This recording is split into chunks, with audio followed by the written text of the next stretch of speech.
भक्ति सुध करो हमारी, और काल जाल व्यापे नहीं ये नफा तुम्हारी। काल जाल से बचना है तो तुम बैठो यानी कि सूरत को स्थिर रखो, नहीं तो नहीं कर पाओगे।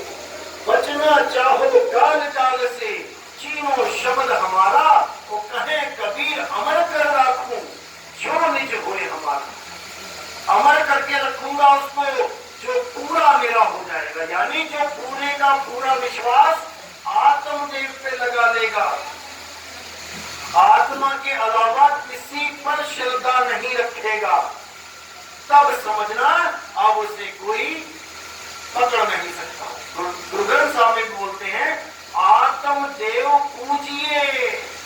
पिछली बार बोला गया कि अगर पूजा करना है तो आत्मदेव की पूजा कर भाई, जो अजन्मा है, शाश्वत है, जिसका कभी नाश नहीं होता। और जब तुम आत्मदेव की पूजा करोगे तो तुम्हें उसी आत्मदेव में क्या मिलेगा? परमात्मा मिलेगा, क्योंकि परमात्मा आत्मा से भिन्न नहीं है। इसीलिए गुरु ग्रंथ साहब ने बोला आत्म में राम, राम में आत्म, चीन से गुरुमुख विचारे। बिल्कुल क्लियर कर दिया।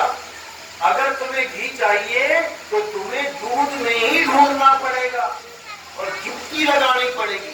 जब जुगती लगा लोगे तब तुम्हें घी कहीं बाहर ढूंढने की जरूरत नहीं पड़ेगी, उसी में मिलेगा।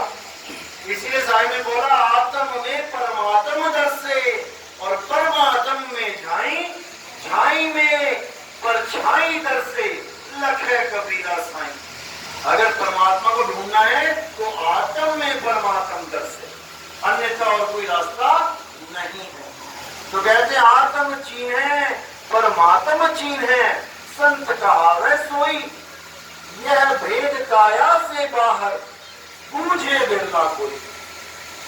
ये भेद काया में नहीं है, ये काया से बाहर है, इसको पूछना पड़ेगा।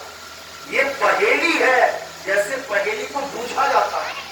तो साहिब कहते हैं सत्य का नाम है सार, पूछो संत विवेक करी, और उतरो भव जल पार, सतगुरु का उपदेश यही।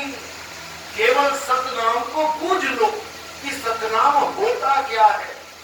सतनाम वो होता है जिसका कभी नाश नहीं होता है, जो अजर अमर अविनाशी अखंड है, अडोल है, अबोल है, निअक्षर निज नाम है। तीन गुणों की भक्ति में भूल पड़ा संसार, और कहे कबीर निज नाम बिन कैसे लागो पार। जब तक तुम्हें अपना नाम नहीं मिल गया, मेरा नाम, जब तक तुम्हारी मुक्ति नहीं होगी। इसलिए बाबा नानक कहते हैं कि कोई नाम न जाने मेरा, मेरा कोई नहीं जानता नाम। ये तो सतगुरु कहे नानक कि ये तेरी वडियाई, वो परमात्मा की वडियाई है कि जिसमें आके बेई नदी पे बाबा नानक को दर्शन देके उनको उनका नाम दे दिया। नहीं तो वो भी पता नहीं किस किस के नाम जप रहे थे, जैसे बाकी संसार जप रहा था। तो बुल्ले शाह को भी यही हुआ कि बुल्ला की जाना मैं कौन।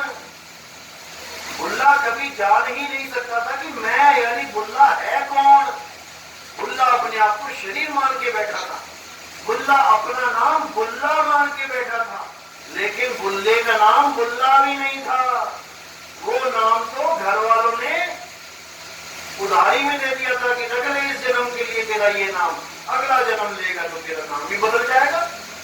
लेकिन जो मेरा असली नाम है, जो बुल्ले का असली नाम है, वो नाम नहीं बदलता।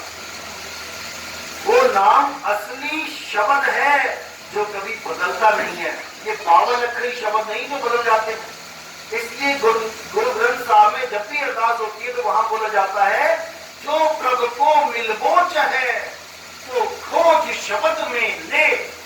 अगर प्रभु को मिलना चाहते हो तो उसको शब्द में खोजो, लेकिन कौन से शब्द में? क्या इन शब्दों में जो हम गा गा के सुना रहे हैं? अरे जब ये शब्द नहीं थे फिर कौन सा शब्द होता जहां पे मैं परमात्मा को खोजता? अगर ये आदमी इस दुनिया में ना आता तो कोई शब्द भी नहीं आते लिखने बोलने पढ़ने वाले, क्योंकि आदमी ने ही 52 अक्षर बनाए ना तो चिड़िया बना पाई, ना कुत्ता बना पाया, ना हाथी घोड़ा कभी कुछ लिख पाए।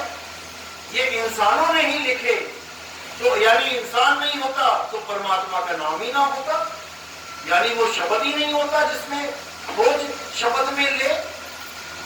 ऐसा नहीं है, वो शब्द तो सदा सदा है, उसी शब्द से तो सब कुछ प्रकट हुआ है। शब्दे धरती शब्दे आकाश, शब्दे शब्द भया प्रकाश, सगल सृष्टि शब्द के पाछे, नानक शब्द घटे घटे आछे। वो शब्द घट घट में विराजमान है और वही शब्द परमात्मा का असली स्वरूप है, कबीर साहब का असली स्वरूप है, मेरा और तुम्हारा असली स्वरूप है। इसलिए साहिब कहते हैं मैं देही नहीं हूं, मैं शब्द हूं। अरे हम हैं शब्द, शब्द हम माही, शब्द से भिन्न और कछु नहीं। शब्द न बिन से देही, कहे कबीर हम शब्द सुने। मैं शब्द हूं और आप भी शब्द हो। शब्द हमारा, तू शब्द का, सुन मत जा सरक, और जो चाहे निज रूप को, तो शब्द ही ले परख। शब्द की परख कर लो कि मेरे गुरु ने मुझे कौन सा शब्द दे दिया। कहीं मुझे जाप तो नहीं दे दिया, कहीं अजप्पा तो नहीं दे दिया, कहीं अनहद तो नहीं दे दिया कान में उंगली डाल के सुनने के लिए। और अगर मुझे ये तीनों नहीं मिले हैं, तब मुझे सार शब्द का ज्ञान होगा। जब मैं तीनों को रिजेक्ट कर दूंगा, तब मुझे ऐसा गुरु मिलेगा जो सार शब्द का भेद बता के मेरी सूरत को सार शब्द से जोड़ देगा। तो केवल सार शब्द की महिमा गानी है, निज स्वरूप की महिमा गानी है, और किसी पर ध्यान नहीं देना है। नहीं तो जहां आशा तहां वासा। अगर कैलेंडर की फोटो की पूजा करोगे तो छिपकलियां बन के पीछे छुपते फिरोगे। एक फोटो हटाओ, देखो कितनी 5-6 छिपकलियां निकलती हैं, क्योंकि उन्होंने उस फोटो का आसरा ले लिया था इंसानी चोले में, और जबकि आसरा किसका लेना था? शब्द गुरु का। तो अच्छी तरह समझना है जो बताया जा रहा है, और एक परमात्मा की साधना करनी है, एक मालिक को मानना है। तो इसी के साथ वाणी पे विराम देता हूँ। बाकी हमारे सत्संग यूट्यूब पे चल रहे हैं, कहत कबीर सुनो भाई साधो।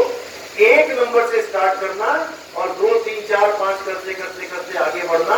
आपके ये जितने भी कपाट हैं ये सब खुल जाएंगे। बोलिए सत्रबंदी छोड़ कबीर साहिब की जय। साहिब बंदी सब। अब प्रसाद दे दो सबको, और